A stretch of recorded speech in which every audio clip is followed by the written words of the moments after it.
Hello everyone and welcome back to Russell's Movie Reviews, the show where I review stuff that's mostly pretty good and maybe one of the best movies of all time, or a film that absolutely sucks and should remain in the depths of hell. Now, if you guys remember yesterday, I reviewed The Dark Crystal, and I said at the end of that review that I will be discussing Legend. So, as you guys can tell by the title and the thumbnail, today I will be discussing Legend, released in 1985 in the UK, and in 1986 in the USA. Now, to discuss my history with this film, I've heard about it, um, kind of like with the Dark Crystal. I didn't start hearing it like immediately when I started getting into like films and stuff like that, but over the years, it slowly started to get into the back of my mind, and um, I was I've heard about it once or twice, and hearing that it was directed by the guy who directed Alien, kind of was like, okay, maybe I should take a look at this. And then also learning that it was the same guy who directed Blade Runner, it's like, okay, now I really need to check this out. So yeah, um, this was released on December 13th of 1985 in the UK and April 18th, 1986 in the US. I don't. Oh, okay. And there's a reason why there's a little bit of delay between the UK and US release, which I'll get to later on in this review. This had a budget of $30 million domestically and only made 15 million, and worldwide it made only 23 million. So this was a massive box office bomb. Um, you know, and I can see some of the reasons why. But um, I'll be completely honest. This film isn't bad.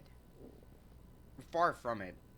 I just think that like some of the points that the critics made at the time are a little bit um exaggerated a bit.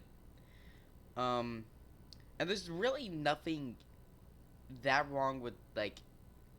I mean, except for the story, I think it's just a little bit bland. Um, um, which I'll get to. I'll get to my problems with the film later on when I discuss my thoughts on this film. But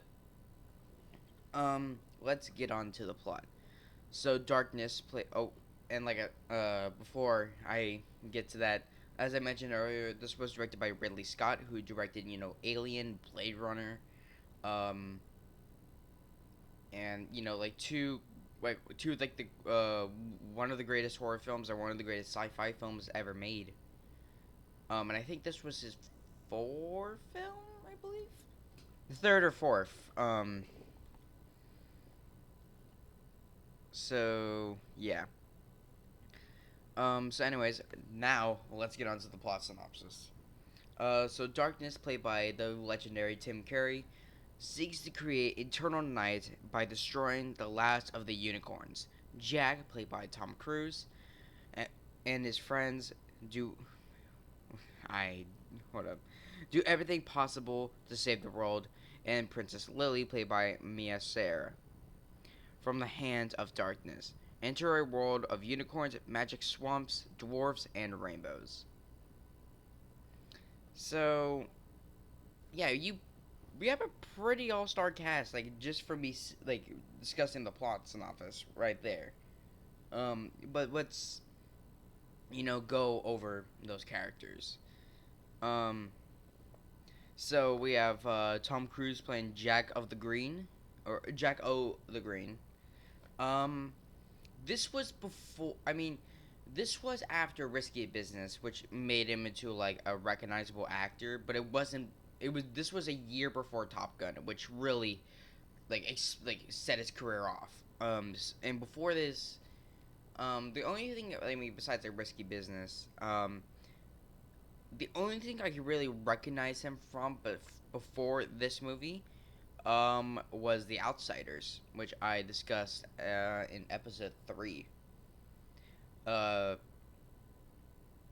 so yeah, like with the pretty good performance that he gave both in Risky Business and in The Outsiders, you think that maybe he would have, like massive screen presence at least in this film. But I've heard this complaint by several critics, and I unfortunately have to agree with them on this part.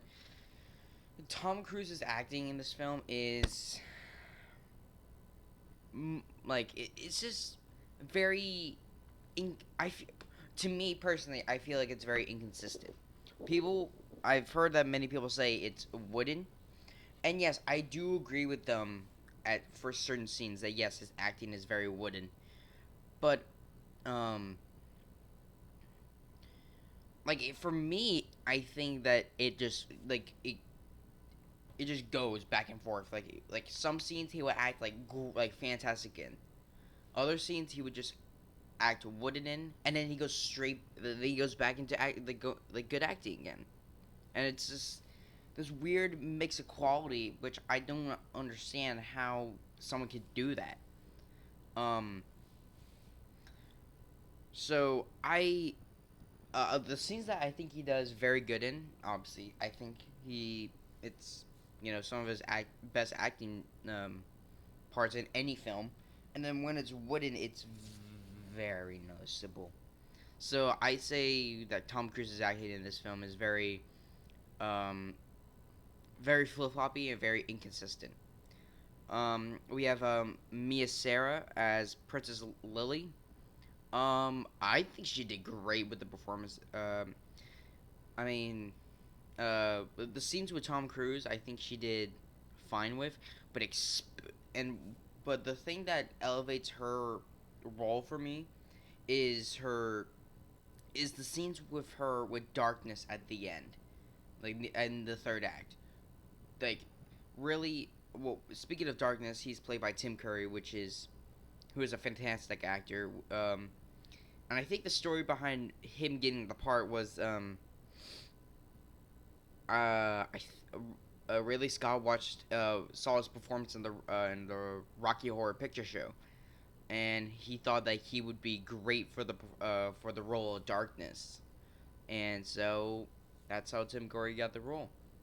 Um, but yeah, like Tim Curry can outact anyone. If you seen my Home Alone 2 review, I gave Tim Curry a lot of praise during that review, and for that reason, because he outacts basically anyone in that film. Like any scene that he's in, he outacts anyone. He's like the best part, and you know he comes near enough in this film, but then there's Mia just like saying, "Nah, I'm gonna be on like at the same level as you," so you can and they have this like great dynamic back and forth, and I think that th- um that really boosts Mia's acting credits. Like that she can be on the same level as Tim Curry.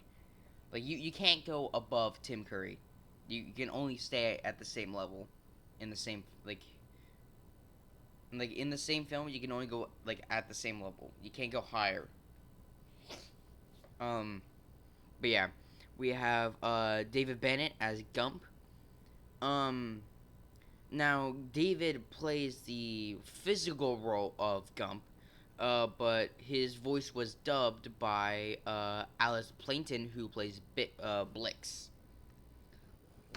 Um, and I don't know who dubbed over, or who did Blix's voice, because it's like obvious, like it's an effect, because Blix is a goblin, so it's obvious that like it's gonna be like a dubbed voice. So, but I did look it up, and like I said, David Bennett plays the physical role for Gump, and Alice provides the voice for Gump.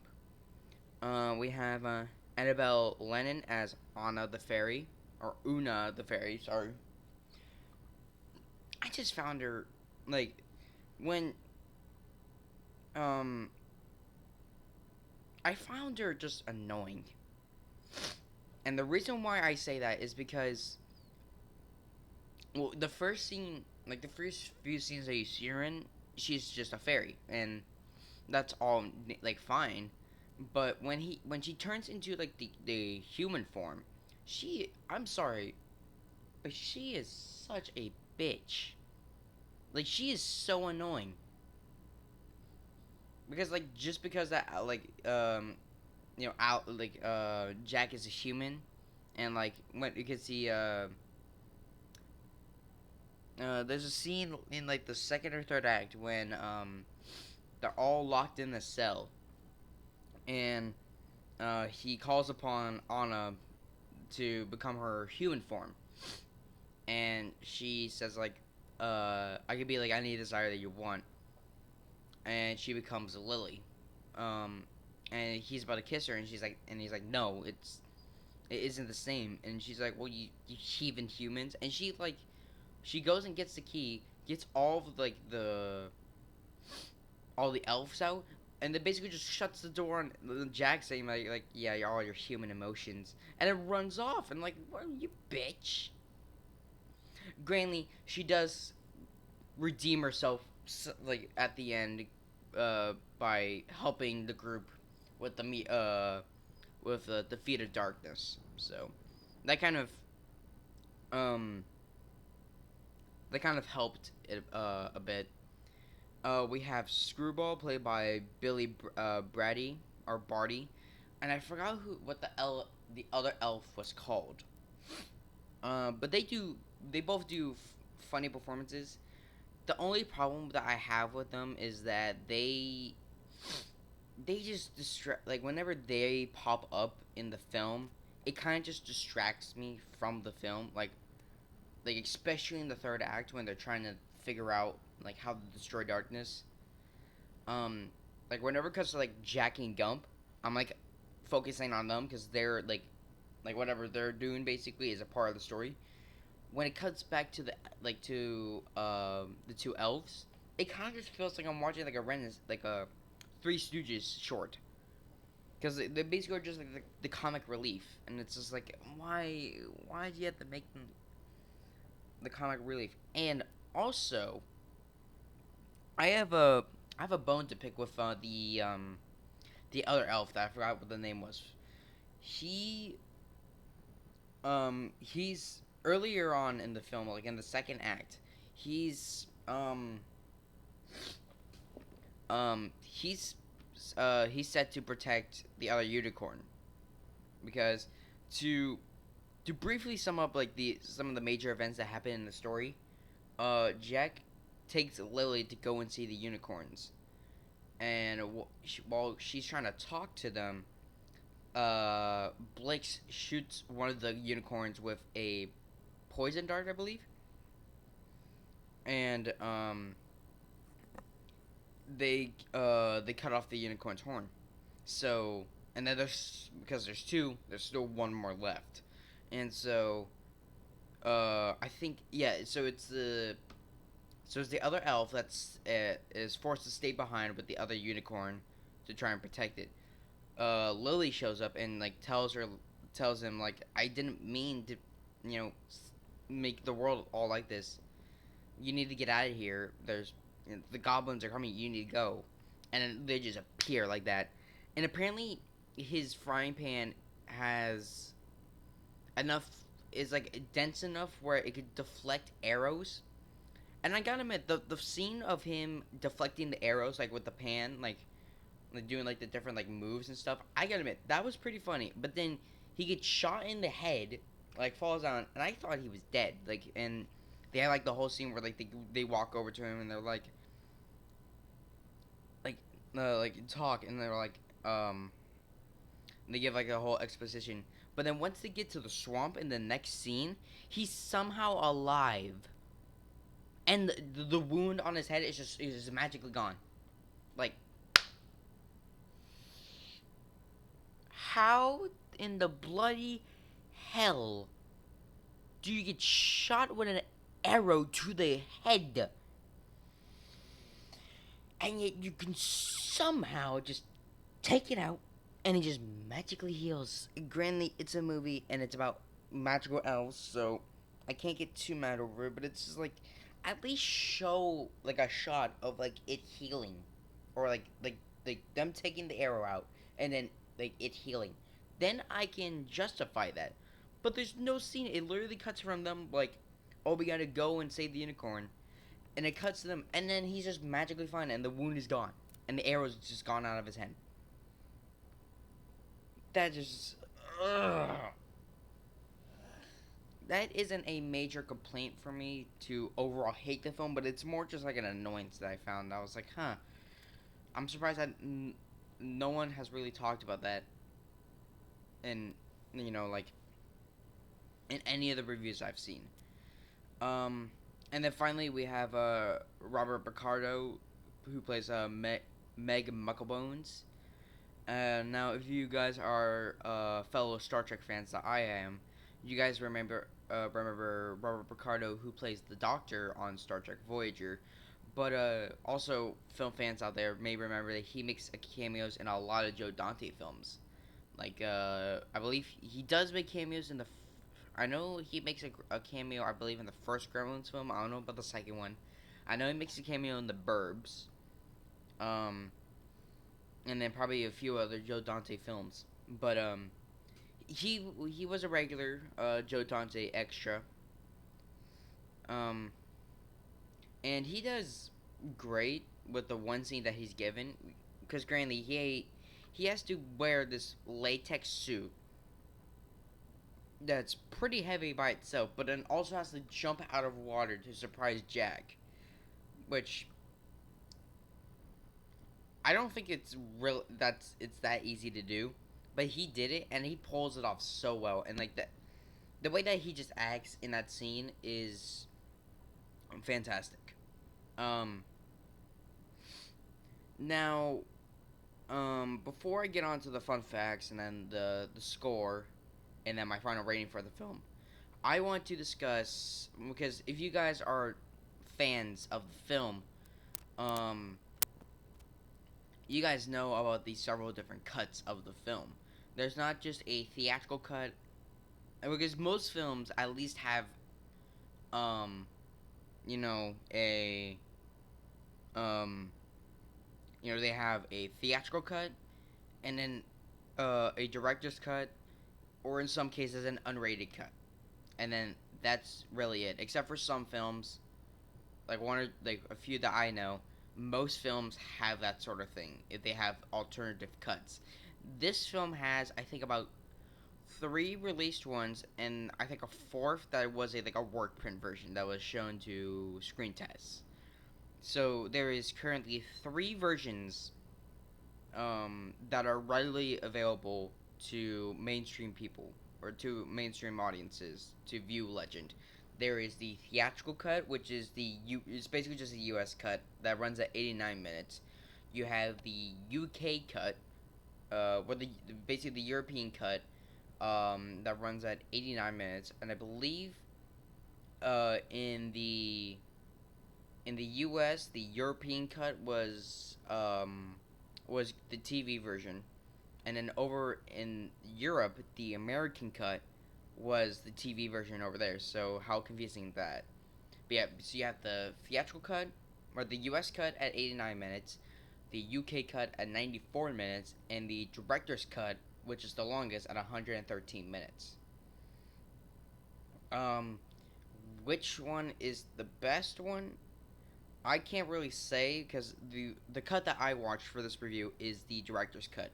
Because for some reason, this Blu-ray only includes the theatrical and director's cut. As you guys can see, right there includes director's cut and theatrical cut. It does not include the UK version. I think the only way that Americans can get the UK cut, uh, like on a region A disc, um, is by the Ultimate Edition DVD that came out in 2000 or 2002. Um, um, so that one really was out of the question for me, because I only have the Blu-ray version, so I was either stuck with watching the theatrical cut or the director's cut. Um, um, but I know of some of the changes. I know that there's a in the theatrical cut there's a completely different opening scene from the UK and director's cut, which are both the same. Um, I think there's some bits. I think in the in the U.S. cut there the scene between Jack and Gump in the American cut uh Jack Jack just immediately says like um I took Lily to the unicorns, but I didn't mean any harm. The director's cut, it uh Gump is a little bit more like like way more serious. Um and in the director's cut, he obviously says like a riddle to try and trick Jack. Um like I said, unlike in the American cut where he Jack just basically immediately says I took a Lily to the unicorns. The scene between Jack and Meg Mucklebones is really short. Like I think about like 10 seconds in the American cut, because like Meg in the American cut, I believe Meg jumps out of the water and then Jack immediately just pulls out a sword and cuts him. But in the director's cut, it's I believe also in the UK cut, it's extended uh where Jack like out like he makes Meg like he tricks Meg into like looking in the reflection of the shield. Like he uses like his wits to trick Meg, and then he finally kills her. And then there's an extra line where he says like I did it because like he was about to die.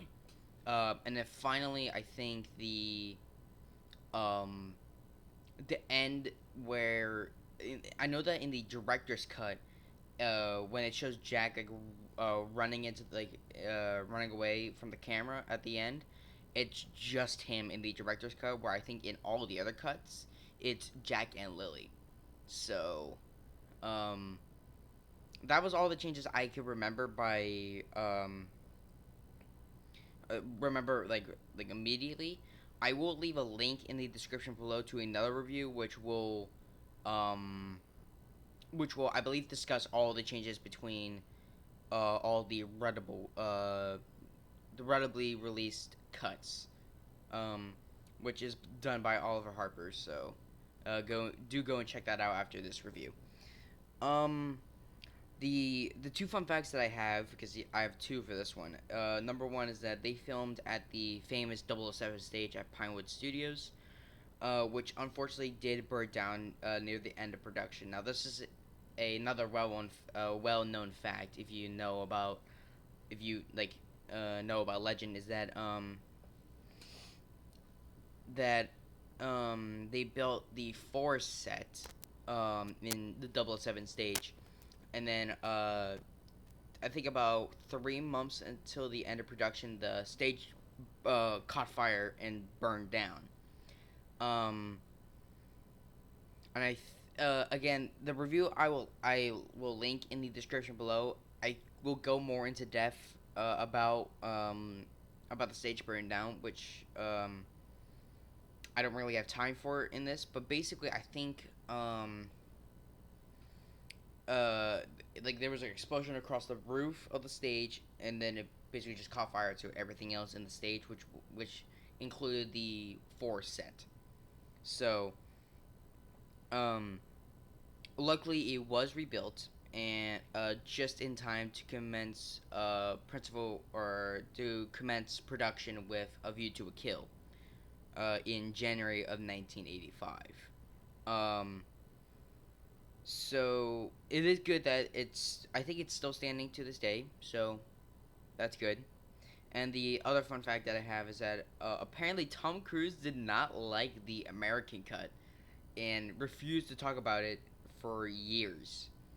So yeah, if you ever come across Tom Cruise and you want to talk to him, do not like if you want to talk about Legend, do not mention the theatrical cut, because he will probably not like it. I mean, he could probably talk about it a little bit more now, but back then he just did not want to. So yeah, let's talk about the score and then my final rating for the film. Okay, so The score was originally composed by the fantastic Jerry Goldsmith, who, if you guys are a fan of my channel, you guys may remember that he did the scores for both Star Trek, the motion picture, as well as the first Alien. Um, now, like I said, he did the original score, which actually did appear in, I believe, both the UK and the director's cut. Um, I know it did appear in the director's cut, but I'm pretty sure it also appeared in the UK cut. Um, Apparently, test audiences. One of the things they complained about was how was the score. So for the US cut, it was changed to a score by Tangerine Dream. Um, Now I like the score from Tangerine Dream. It's a very um it's a very different score from Jerry Goldsmith. The problem is you don't replace a score by Jerry Goldsmith. It's like replacing John Williams with you know, Brad Fidel. You just don't do that. I mean, granted, I love Brad Fidel's work on, you know, the Terminator films, but you, I bet even he would understand that you don't replace John Williams' music with his. So, like I said, not a bad score. It's just the fact that you don't replace Jerry Goldsmith's work. I believe there was, in terms of Jerry Goldsmith's work, there was a complete album version released. Um, but I believe that might be out of print. I believe so. I would do some more research about that, and if there is a link for it, that isn't too overpriced, I will put that also in the description below.